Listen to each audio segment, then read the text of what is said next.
ઈસુની જય. આજનો સુંદર દિવસ 3 જુલાઈ અને પ્રભુએ આપણને જીવનની સુંદર ભેટ આપી છે. એ બદલ પ્રભુનો આભાર માનીએ. દરેકના જીવનમાં એક સમય આવે છે ત્યારે આપણે પ્રભુનો પુષ્કળ આભાર માનીએ છીએ અને એ દિવસ બહુ જ ખાસ દિવસ આપણે ઉજવીએ છીએ. રોજનો દિવસ જે આપણને મળે છે એ પ્રભુની ઉત્તમ ભેટ છે. પ્રભુ આપણને પુષ્કળ પ્રેમ કરે છે એક દિવસની ભેટ આપીને.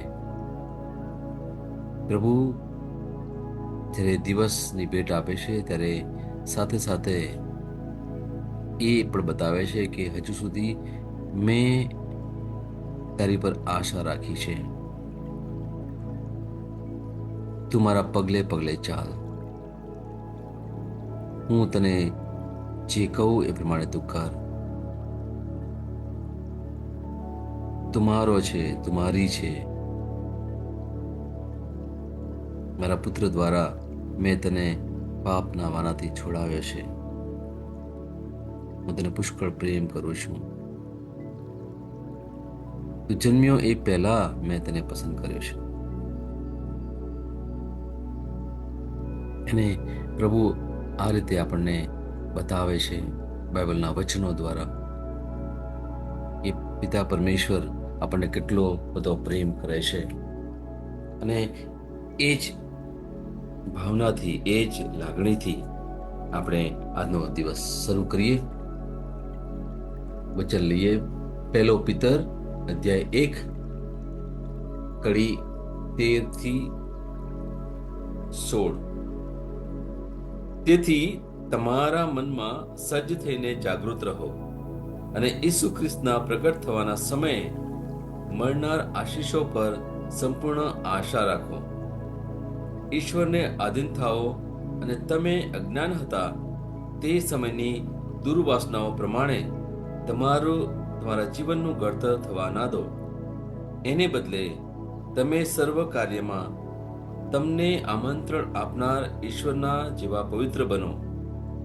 શાસ્ત્રમાં લખ્યું છે, હું પવિત્ર છું માટે તમારે પવિત્ર બનવું જોઈએ. સુંદર વચન, સુંદર વચન. અને છેલ્લું જે વાક્ય પ્રભુ આપણને કહે છે કે હું જેમ પવિત્ર છું તેમ તમે પણ પવિત્ર બનો. કેટલું સુંદર, કેટલું સુંદર આહવાન પ્રભુએ આપણને આપ્યું છે આજે. અને આ આપણે દર સમયે, દર ઘડીએ, રોજના રોજ સવારથી રાત સુધી આપણે આ એક યાદ રાખીશું તો ખરેખર પ્રભુના માર્ગ પર આપણે ચાલી શકીએ. કારણ કે સતત આપણે પ્રભુ સાથે જોડાયેલા રહેવાનું છે. જે પ્રશ્ન જે થાય છે એ કે આપણે થોડા પ્રભુ તરફ અને પછી થોડા દુનિયા તરફ રહીએ છીએ. એમાં મોટો પ્રશ્ન શું છે?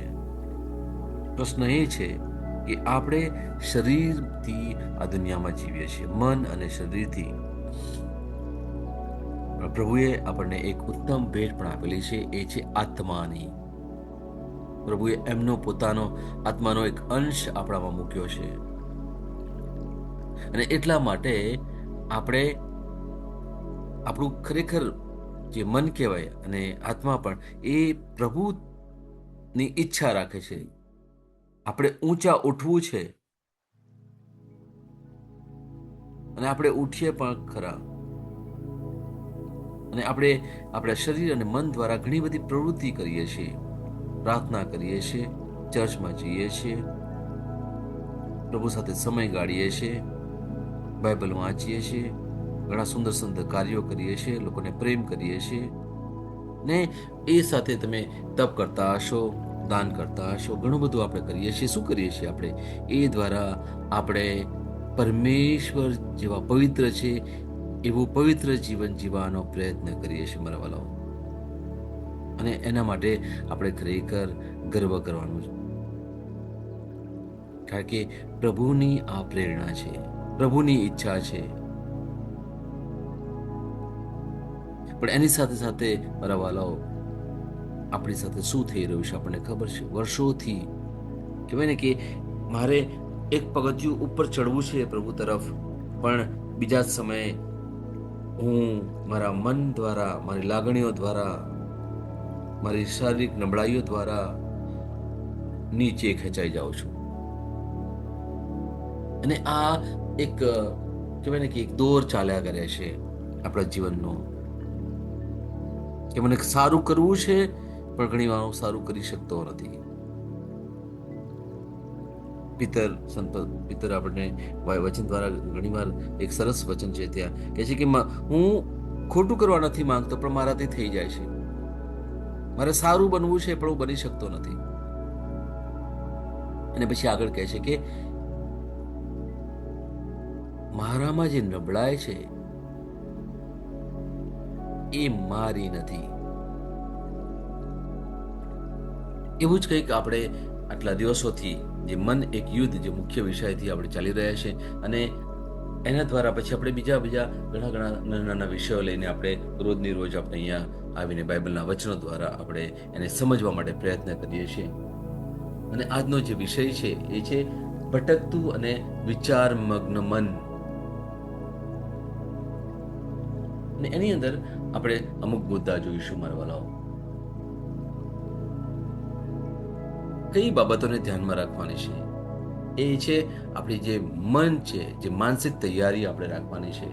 આપણે જુઓ છે, આપણે મનમાં કેટલા બધા જાતના વિચારો આવ્યા કરે છે, જાતના વિચારો સવારથી રાત સુધી નથી ઈચ્છતા, આપણે નથી વિચારવું છતાં પણ એ વિચારો આવ્યા કરે છે.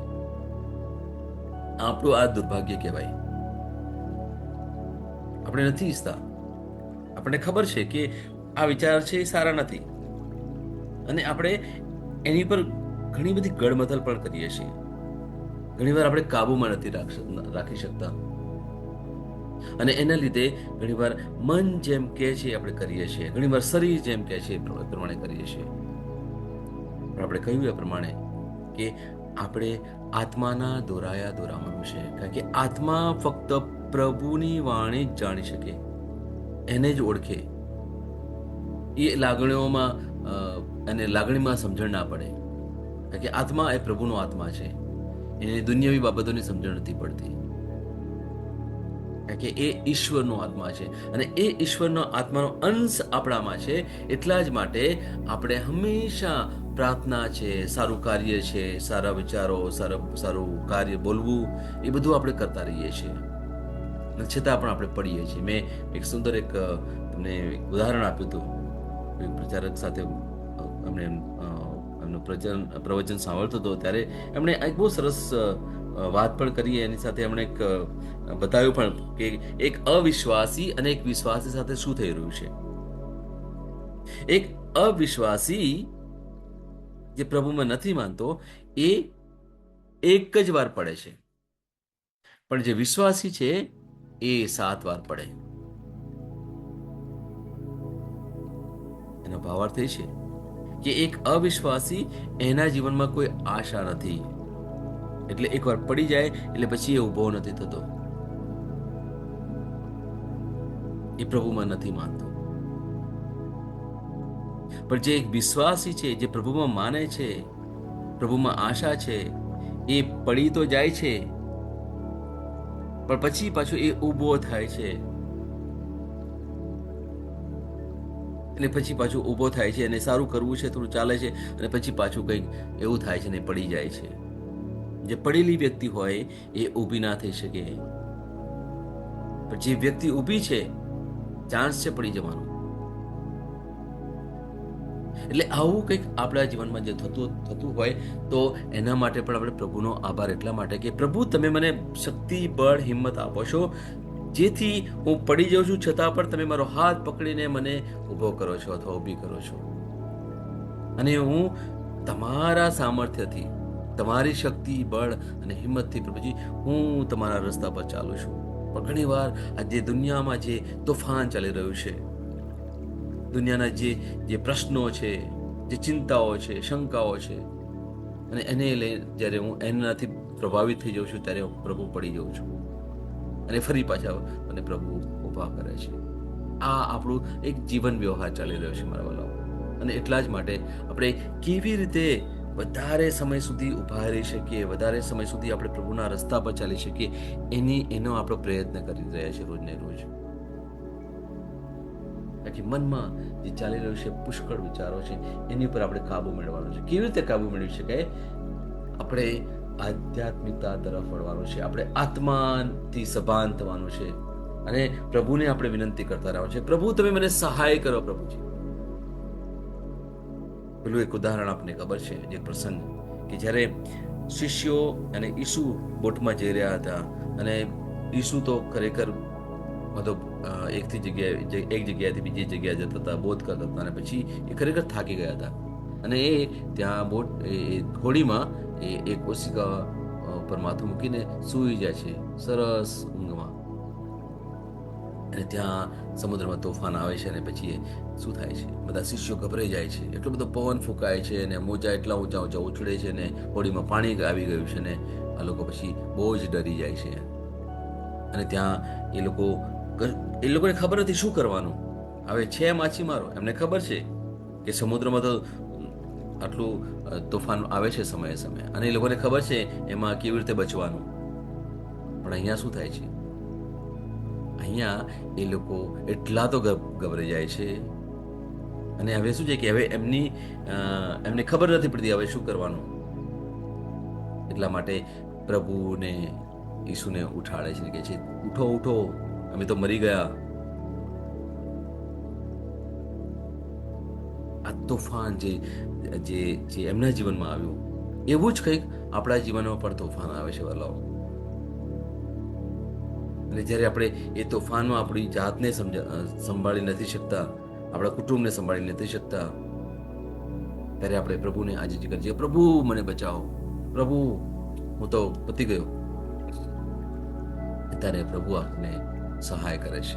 કેવી રીતે સહાય કરે છે? પ્રભુ આપણી જે પરિસ્થિતિ છે એને શાંત કરે છે. શું કહ્યું પ્રભુએ? ઊભા થયા અને કહ્યું, પવનને કહ્યું શાંત થા, સમુદ્રના મોજાને કહ્યું પડી જા, અને તરત જ જે કુદરતી બાબતો હતી એને પ્રભુની આજ્ઞાને સ્વીકારી અને બધું શાંત થઈ ગયું. સમુદ્ર એકદમ શાંત થઈ ગયો. આપણા જીવનમાં પણ આવું જ કંઈક થાય છે વાલાઓ. ત્યારે આપણે પ્રભુની આગળ છીએ, પ્રભુની પાસે આપણે એમની મદદ માંગીએ. કારણ કે ઘણી વાર આપણને ખબર નથી કે આપણે શું કરવું. બીજી બાબત છે, કૃપામાં આશાને છોડી ના દો. વર્તમાન પરિસ્થિતિ પર નહીં પરંતુ ભવિષ્યમાં આવનાર આનંદ પર આશા રાખો. અત્યારે ભલે તોફાન હોય પણ મને ખાતરી છે કે પ્રભુ ચોક્કસ મને મદદ કરશે, આ તોફાનને દૂર કરી દેશે, મને ખાતરી છે. એટલે જે પ્રભુએ આપણને જે કૃપા આપી છે, કૃપા ક્યાંથી મળી છે આપણને? એ પેલા પ્રભુ ઈસુ ખ્રિસ્ત જે ક્રુસ પર હતા, જેમણે આપણા બધા પાપ લઈ લીધા અને આપણને પાપથી મુક્ત કર્યા, આપણને એમના જેવા કર્યા, પ્રભુ ઈસુ જેવા. એટલે જ અહીંયા લખ્યું છે ને, બહુ સુંદર વચન લખ્યું છે ને કે હું પવિત્ર છું માટે તમારે પવિત્ર બનવું જોઈએ. બહુ સુંદર, બહુ જ સુંદર છે. પરમેશ્વર આપણને આજે આહવાન આપ્યું છે અને આપણા પ્રયત્નો તો છે મારા વાલાઓ.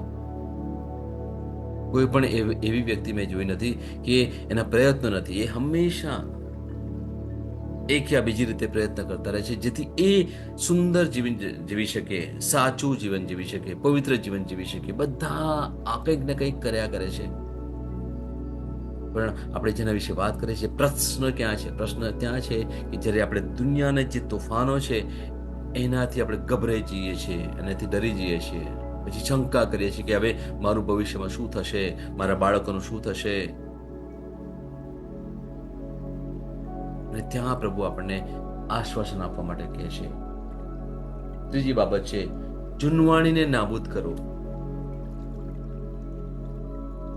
જૂનવાણી વાત કરું તો તરત જ તમે તરત જ તમારા ભૂતકાળમાં જશો. દેખો ભૂતકાળ આપણો કેવો હતો.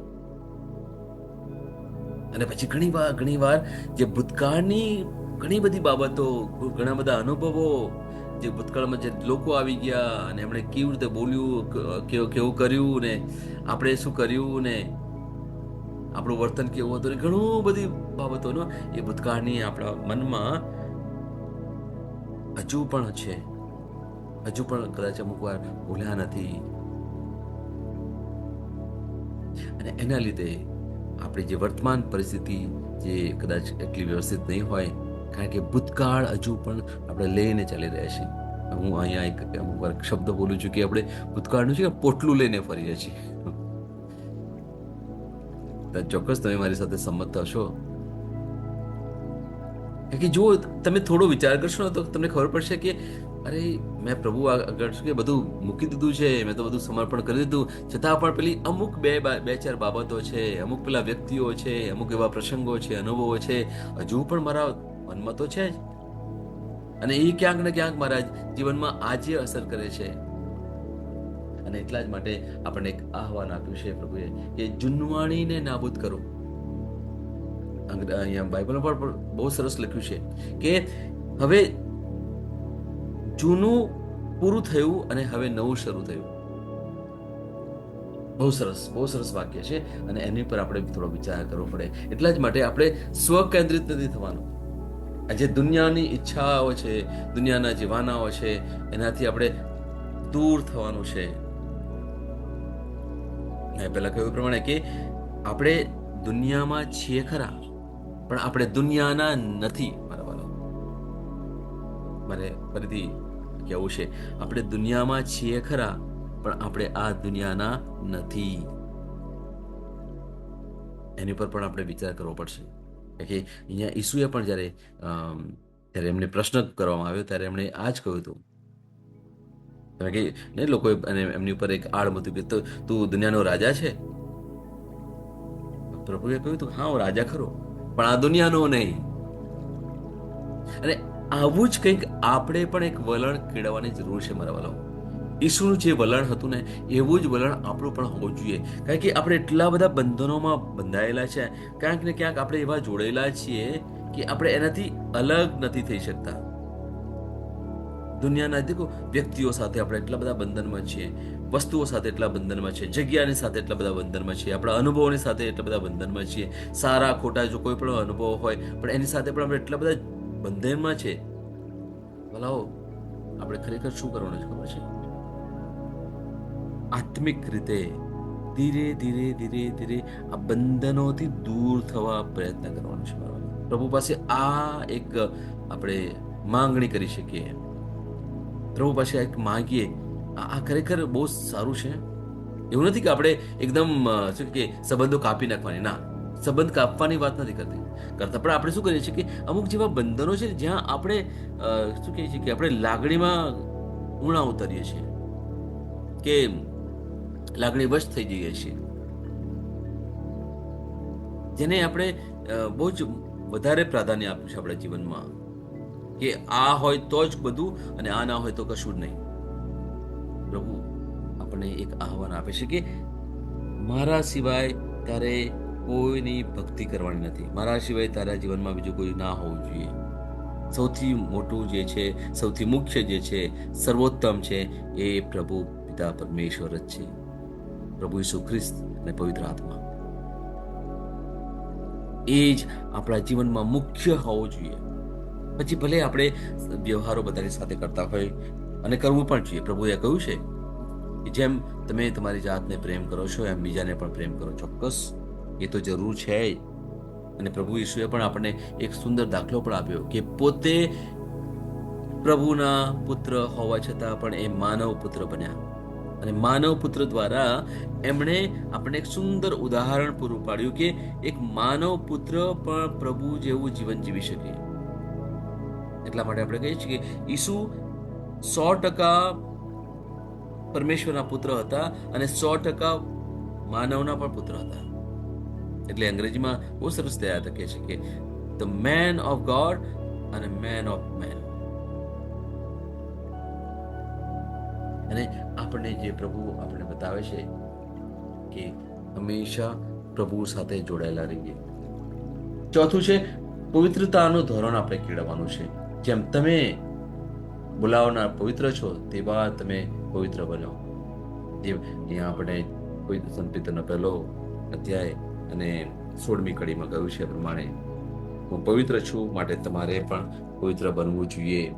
અને એક બીજું વચન મારે તમને બતાવવું છે, જે લેવીય એનું એક વચન છે, એનો 11મો અધ્યાય અને 44મી કડી. જો અહીંયા પણ બહુ સુંદર વાત કરે છે. હું પ્રભુ તમારો ઈશ્વર છું, હું પવિત્ર છું, માટે તમારે પણ સમર્પિત થઈને પવિત્ર રહેવું જોઈએ. બાઇબલમાં કોઈ પણ જ્યારે પ્રભુએ વચન લખેલા છે, અમુક જે બાંહેધરી આપેલી છે આપણને, એ એક જગ્યાએ તમને એક જ વાર નહીં મળે, તમને અમુક વાર 2, અમુક વાર 3 વાર મળશે. અને એ સાબિતી બતાવે છે કે પ્રભુનું વચન બહુ સાચું છે. કેટલું સુંદર લખ્યું છે. લેવીય 11મો અધ્યાય અને એની 44મી કડી કહે છે, હું પ્રભુ તમારો ઈશ્વર છું, હું પવિત્ર છું, માટે તમારે પણ સમર્પિત થઈને પવિત્ર બનવું જોઈએ. આ ઇઝરાયેલ લોકોને વાત કરે છે. અને આજે પણ આપણે એ જ ઇઝરાયેલ પ્રજા કહેવાઈએ, ભલે આપણે ઇઝરાયેલમાં ના રહેતા હોઈએ, કારણ કે આપણે પસંદ કરેલી પ્રજા છીએ. પ્રભુએ શરૂઆતથી ઇઝરાયેલને પસંદ કર્યા હતા. અને આજે જે લોકો પ્રભુમાં માને છે એ લોકો પણ ઇઝરાયેલ પ્રજા કહેવાઈએ. આપણે બધા ઇઝરાયેલ પ્રજા કહેવાઈએ. પ્રભુ આપણને પુષ્કળ પ્રેમ કરે છે. આપણે આગળના એપિસોડમાં જોયું હતું કે એક વ્યસ્ત મન અને અવ્યસ્ત મન, એક સામાન્ય મન અને અસામાન્ય મન, એ બાબતોમાં આપણે હંમેશા રજા પચા રહે છે. જો તમે મક્કમ મન ના કરી શકો અથવા ધ્યાન કેન્દ્રિત ના કરી શકો, તો તે બતાવે છે કે શૈતાન તમારી ઉપર, તમારા મન ઉપર કાબુ મેળવે છે. તમે લાગણીઓમાં અમુક ડૂબી જાઓ છો. ત્યાં એ પેલો શૈતાન ક્યાંક ને ક્યાંક તમારા મન ઉપર કાબુ કરે છે. દુનિયાના વાનાઓમાં આપણે પડી જઈએ છીએ. ઘણીવાર ગુસ્સો આવે, ઘણીવાર દુઃખ થાય, ઘણીવાર આપણે રડીએ છીએ દુનિયાની બાબતોને લઈને. ઈર્ષા છે, હતાશા છે, જે ઘણા બધા જે કહેવાય ને નેગેટિવ બાબતો છે, ઘણી બધી આપણા મગજમાં છે. અને જ્યારે આપણને ખબર પડે છે કે હું આવો કેમ છું અથવા હું આવી કેમ છું, ત્યારે ભલા એક બાબતથી આપણે થોડું સભાન થવાની જરૂર છે કે ક્યાંક ને ક્યાંક પેલો શૈતાન હજુ પણ મારા મન ઉપર કાબુ મેળવેલો છે. અને જ્યારે આવું થાય છે ત્યારે આપણે આત્માને ઉજાગર કરવાનો છે. આપણે પ્રભુની આગળ વિનંતી કરવાની છે, પ્રભુ તમે મારા જીવનમાં કાર્ય કરો, તમે મારા મનનો કબજો લઈ લો પ્રભુ, તમે મારા શરીરનો કબજો લઈ લો પ્રભુ. અને એ પ્રમાણે આપણે ખરેખર જીવવાની બહુ જરૂર છે મારા વાલો. કારણ કે આ જીવન કહેવાય ને કે પહેલા કદાચ એટલા બધા આકર્ષણો નહોતા, પણ જેમ જેમ સમય જાય છે એમાં દુનિયામાં દેખો કેટલા બધા જાત જાતના આકર્ષણો છે. અને આપણે ખબર છે, શરૂઆતથી આપણે ખબર પડી છે ઉત્પત્તિના ગ્રંથથી, કે આ જે દુનિયાનો રાજા છે એ શૈતાન છે. કારણ કે આ દુનિયાના રાજાની સત્તા જે છે ને એ આપણને મળી હતી, આદમને આપી હતી પિતા પરમેશ્વરે, કે બધું બનાવી દીધું, સૃષ્ટિનું સર્જન કરી દીધું, અને પછી કહ્યું હવે તું હવે આ દુનિયામાં રહીને મજા કર. ખરેખર હું એકદમ સિમ્પલ સાદી ભાષામાં કહું છું, પણ એને આવું જ કહ્યું હતું કે જા તું મજા ખાઈ પીને મજા કર. આ છે તો બહુ બહુ સાદું સીધું સિમ્પલ કહેવાય ને. આ એક સુંદર કહેવાય ને કે પ્રભુએ જીવન આપ્યું હતું આદમને, અને પછી ખબર પડી કે આદમ તું એકલો તો નહીં રહી શકે, એટલે પછી એને હેવાને ઉત્પન્ન કરી અને કહ્યું છે હવે તમે બંને છો ને, હવે તમે વંશ વેલો વધારો અને પછી ખાઈ પીને મજા કરો. બસ આટલું છે તું આમ કરો, એવું પણ નથી કહ્યું કે ચિંતાઓ કરો દુનિયાની, કશું જ નહીં. બધું એ પ્રભુએ સર્જન કર્યું, બધું આપી દીધું, અને પછી કહ્યું કે હવે તમે બસ મજાથી રહો દુનિયામાં. પ્રભુની ઈચ્છા હતી કે મારું જે સર્જન છે ને આ જે દુનિયા મેં બનાવી છે ને એમાં રહીને પછી બસ એ લોકો મજા કરે, આનંદથી રહે. પ્રશ્ન ક્યાં છે ભલા? પ્રશ્ન ત્યાં છે કે પ્રભુએ આદમને આ દુનિયાની સત્તા આપેલી. પ્રભુ એવું નહીં કે આ દુનિયા પર મારી સત્તા છે. પ્રભુએ ક્યાંય નથી લખ્યું. જો બાઇબલમાં તમે વાંચો ને તો તમને ખબર પડશે. પ્રભુએ આ દુનિયાની સત્તા નથી લીધી, માનવને સત્તા આપી કે તું તારી ઈચ્છા પ્રમાણે તું જીવ. અને એટલા જ માટે દુનિયામાં આપણે જે કંઈ કરીએ છીએ, જે કંઈ થાય છે, ત્યાં જ્યાં સુધી આપણે પરમેશ્વરની સહાય ના માગીને ત્યાં સુધી આપણો કોઈ ઉદ્ધાર નથી વાલાઓ. ત્યાં સુધી આપણે પરમેશ્વર પર વિશ્વાસ ના રાખીએ, શ્રદ્ધા ના રાખીએ, ત્યાં સુધી પરમેશ્વર આપણને સહાય ના કરી શકે. એટલા જ માટે જ્યારે પ્રભુ ઈશુને દુનિયા પર મોકલવાની જ્યારે એમની યોજના હતી, ત્યારે એમણે પવિત્ર મારિયાને પાસે પરવાનગી માગવી પડી દૂતને મોકલીને. એ તો પરમેશ્વર આકાશથી સીધા પૃથ્વી પર આવી શકત, પણ ત્યાં ના, આ પૃથ્વી પર પરમેશ્વરની પણ સત્તા નથી. એટલા જ માટે એમણે પવિત્ર મારિયા પાસેથી માંગણી કરવી પડી કે તારા દ્વારા એક પુત્રનો જન્મ થશે. અને જ્યારે પવિત્ર મારિયાએ હા પાડી ત્યારે જ પ્રભુ ઈશુ આ પૃથ્વી પર આવી શકે. આ બાબત ખરેખર સમજવાની જરૂર છે. એટલે અહીંયા મહત્વ કોનું છે? મહત્વ પિતા પરમેશ્વરના વચનનું છે. એ પણ એક શિસ્ત વાળા પ્રભુ છે, ડિસિપ્લિન વાળા પ્રભુ છે. અને એ દ્વારા એમણે એમનો પ્રેમ આપણને બતાવ્યો છે. જ્યારે કોઈ વ્યક્તિને તમે પ્રેમ કરો ને ત્યારે એ વ્યક્તિને તમારે છોડી દેવાની હોય. અને પછી વ્યક્તિ તમારી પાસે આવે તો સમજવાનું કે હા, એ વ્યક્તિ મને પ્રેમ કરે છે. અને પછી વ્યક્તિ તમારી પાસે ના આવે તો સમજી લેવાનું કે એ વ્યક્તિ ક્યારેય મારી નથી. પરમેશ્વર આપણને પુષ્કળ પ્રેમ કરે છે. પ્રેમ સાથે સાથે સ્વતંત્રતા પણ આપી છે. આપણને રોબોટ નથી બનાયા, તો પછી આપણે અહીંયા આ બધું કરવાની જરૂર ના પડે. પ્રભુ જેમ કે એ પ્રમાણે આપણે કરતા નથી તો પછી કોઈ મતલબ નથી. તો પછી એ ત્યાં પ્રેમ હોય જ ના શકે. પ્રેમ ક્યાં હોય? જ્યાં સ્વતંત્રતા હોય ત્યાં પ્રેમ હોય. એટલા જ માટે વચન કહે છે એ પ્રમાણે કે તમે જ્ઞાન મેળવશો ને ત્યારે તમે સ્વતંત્ર થશો. એટલે આપણે આ જ્ઞાન મેળવવા માટે આપણે રોજ અહીંયા ભેગા મળીએ છીએ વાલાઓ.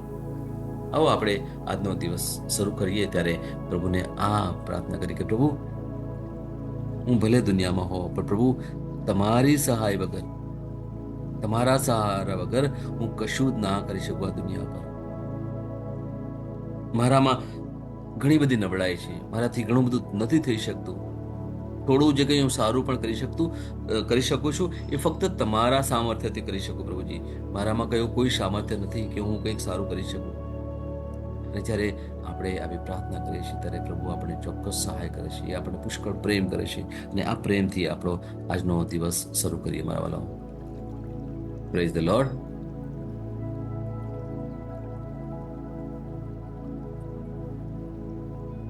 તમે એ રીતે બોલો કે અર્થપૂર્ણ રહે.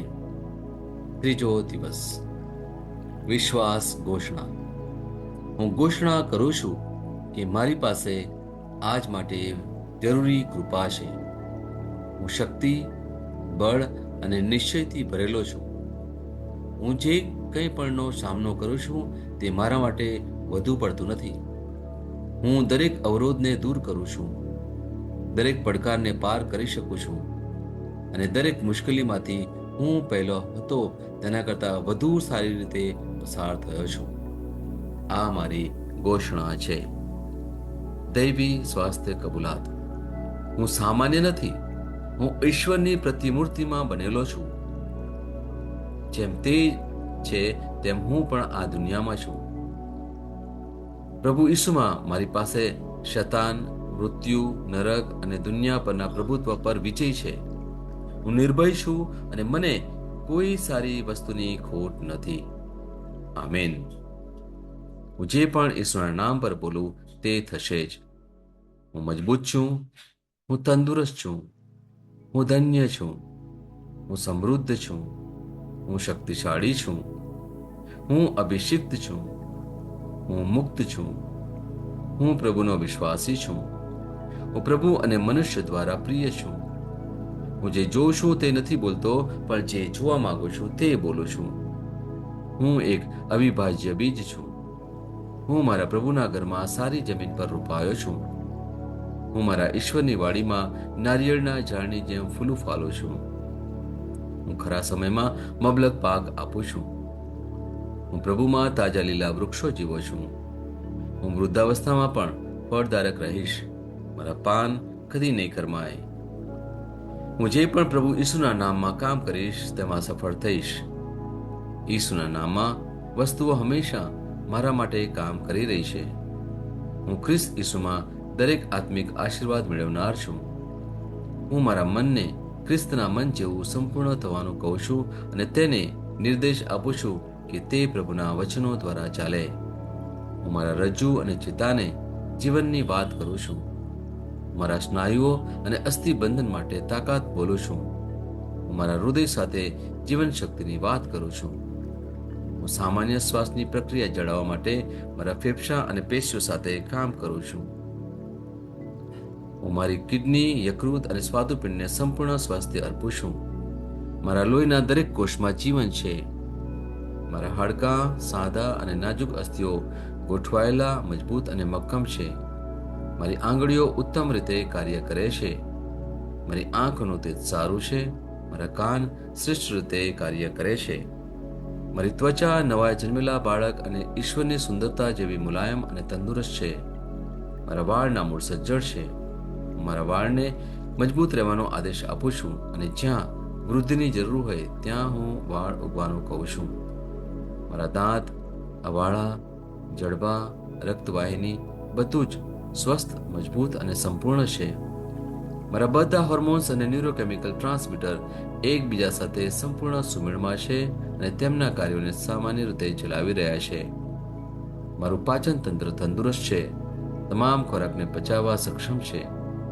હું ખ્રિસ્તની આજ્ઞા પાલનમાં તમામ પ્રકારના વ્યસનો, માદક દ્રવ્યો, ખાવું પીવું, ટેકનોલોજી, મીડિયા, વિલંબ, ગપશપ, આળસ, અતિશય ઊંઘ, સુસ્તી, અનિવાર્ય ખરીદી અને દરેક પ્રકારનો અતિશય વપરાશ તમામને કાબૂમાં લઉં છું.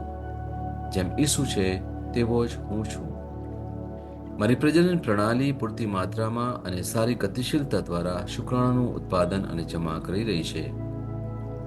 મારી પ્રજનન પ્રણાલી સમયસર ઈંડાકોષો ઉત્પન્ન કરે છે તથા જન્મ સુધી ગર્ભનું રક્ષણ અને પોષણ કરે છે.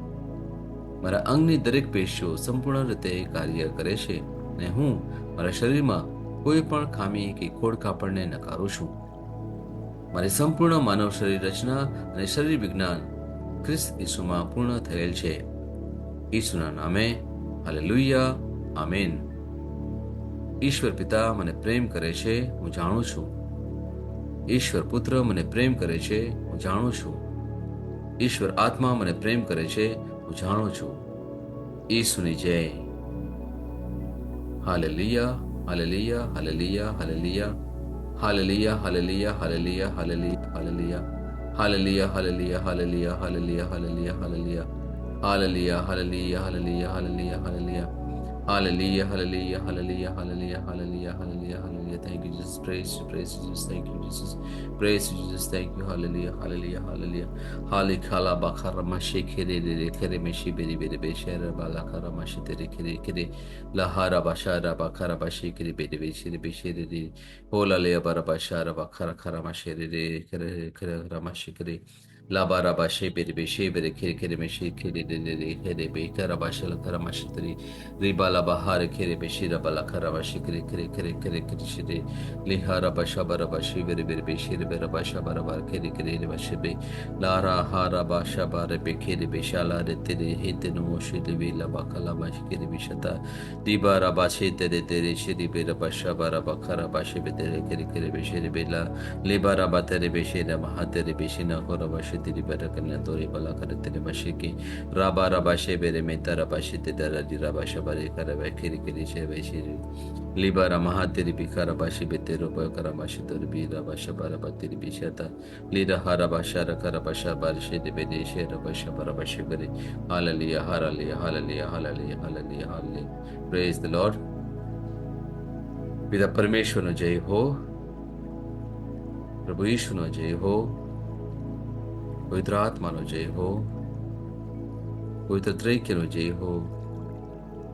ઈસુની જય.